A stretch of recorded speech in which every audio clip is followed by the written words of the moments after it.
The field behind Briarwood Lane looked ordinary to anyone passing by. A wide stretch of uneven land bordered by rusted fencing, tall weeds swaying with the wind, and a lone oak tree standing like a tired sentinel. Children once flew kites there. Teenagers drank cheap beer under the stars. Dogs were walked, secrets whispered, promises broken. But the field remembered everything. On a gray October morning, Detective Evelyn Hart stood at its edge, hands buried deep in the pockets of her coat. The cold had a way of sharpening smells, and today the air carried something fall, earthy, metallic, unmistakable. A shallow grave had surfaced. The call had come in at 6:12 a.m. A jogger, early 30s, found disturbed soil near the oak tree. When she stepped closer, she saw fabric, human fabric. Now, yellow tape cut the field into pieces, and officers moved carefully, as if the ground itself might protest. Evelyn had been back in Stonehaven for exactly 3 weeks. She told herself the transfer was a fresh start, but deep down she knew the truth. She had run from a past that refused to stay buried. And now, the ground had decided to speak. Stonehaven was the kind of town that smiled too easily. White porches. Clean sidewalks. Everyone waved even if they didn't like you. Especially if they didn't like you. Evelyn grew up here. She knew the rules. You didn't ask questions about the abandoned mill. You didn't talk about the fire in '98. And you certainly didn't mention Mason Reed. The body was uncovered slowly, layer by layer, as if the earth itself was reluctant to let go. The forensic team worked in silence. When the skull finally emerged, fractured and discolored, Evelyn felt a familiar tightening in her chest. This wasn't recent. 5, maybe 6 years, the coroner said quietly. Blunt force trauma. Repeated? Evelyn nodded. Her eyes drifted to the oak tree.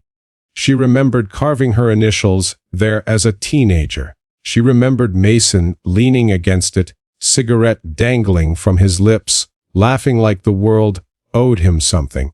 Mason Reed had vanished 6 years ago. Stonehaven had mourned for a week. Then it had moved on. Mason Reed was trouble long before he disappeared. He asked questions. Too many. He worked odd jobs. Construction, bartending, deliveries, but never stayed anywhere long. He drank hard, talked louder, and had a habit of poking at old wounds. Rumor said he'd found something in the abandoned mill before it burned down. Rumor said he was blackmailing someone. Rumor said he was already dead long before anyone admitted it. Evelyn hadn't seen Mason in years, but she remembered his eyes. Always searching. Always accusing. She also remembered the last thing he said to her. This town is rotten EV, and one day, it's going to choke on its own lies. She pushed the memory away as Chief Daniel Crow approached. Looks like your ghost finally came back, he said. Voice low. Looks like Stonehaven has some explaining to do, Evelyn replied. Crow didn't smile. The mill fire of 1998 was officially ruled an accident. Faulty wiring. Old building. Tragic, but unavoidable. 3 men died that night. 1 report disappeared. Evelyn remembered her father coming home late, uniform stained with soot, eyes hollow. He was a patrol officer back then. He never talked about the fire, but he drank more afterward. Mason had been 15 at the time. His older brother, Caleb Reed, died in that fire. And Mason never stopped digging. Evelyn pulled the archived files. Pages were missing. Witness statements redacted. Evidence logged but never stored. Someone had buried the truth long before the body. Lena Morales still lived on Briarwood Lane, 2 houses down from the field. She was older now, lines carved deep into her face, but her eyes were sharp. She had been Mason's girlfriend. They said he ran? Lena said, arms crossed tightly. Said he took money and skipped town. Did you believe that? Evelyn asked. Lena laughed, bitter and sharp. Mason didn't run. He fought. She hesitated, then leaned closer. He told me he had proof. About the fire. About who locked the doors. Evelyn's pulse quickened. Who? Lena shook her head. He never said. Just that it was someone important. That word echoed. Important. The autopsy confirmed what Evelyn already suspected. Mason Reed had not died quickly. Defensive fractures, broken fingers, signs of restraint. This wasn't a crime of passion. This was an execution. The killer wanted silence. Evelyn stared at the photos long after everyone else left. The bruises told a story the town tried to erase. Someone had taken Mason to the field. Someone who knew it was quiet. Someone who knew no one would look too closely. Someone local. Evelyn began knocking on doors. Former classmates, old teachers, business owners who had suddenly done very well after the mill burned down. Everyone remembered Mason differently. He was unstable. He drank too much. He talked nonsense. It was rehearsed. Then there was Harold Whitman, city councilman, philanthropist, and former owner of the mill. Whitman smiled when Evelyn entered his office. Too calm? Too prepared? A terrible shame, he said.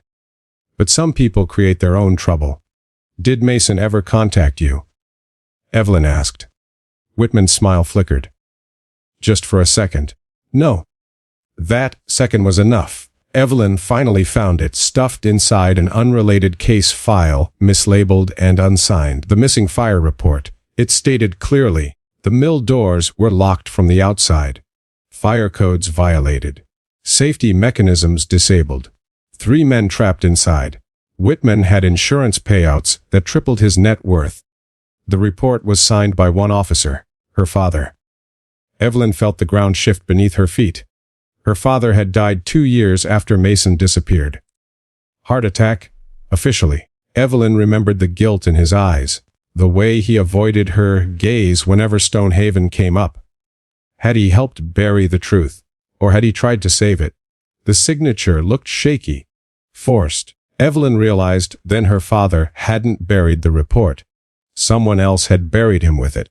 She found Frank Doyle, a retired deputy now living alone in a trailer outside town. He smelled of whiskey and regret. They threatened us, Frank said, eyes glassy. Whitman. Crow. They said the town would burn if the truth came out. Did Mason know? Evelyn asked. Frank nodded. Your father tried to warn him, told him to leave. And when he didn't? Frank's voice cracked. They took him. Frank finally talked. Mason had been grabbed outside the old bar. Taken to the field. Interrogated. Whitman wanted the proof. Mason refused. Crow stood watch. When it was over, they buried him beneath the oak tree. And the town slept easier. Evelyn sat alone in her office as the sun rose. She had everything now. Statements, evidence, the body. But she also had a choice. Stonehaven would crumble. Her father's name would be dragged through the dirt. So would hers. She remembered Mason's words. The truth doesn't stay buried. She made the call. The town woke up to sirens. Whitman was taken from his home in handcuffs. Crow followed an hour later. Frank Doyle testified. Lena cried. The field was sealed forever. The trial lasted 6 weeks. The truth lasted longer. Stonehaven changed its name in the papers, from quiet town to corrupt secret. Evelyn visited the field one last time.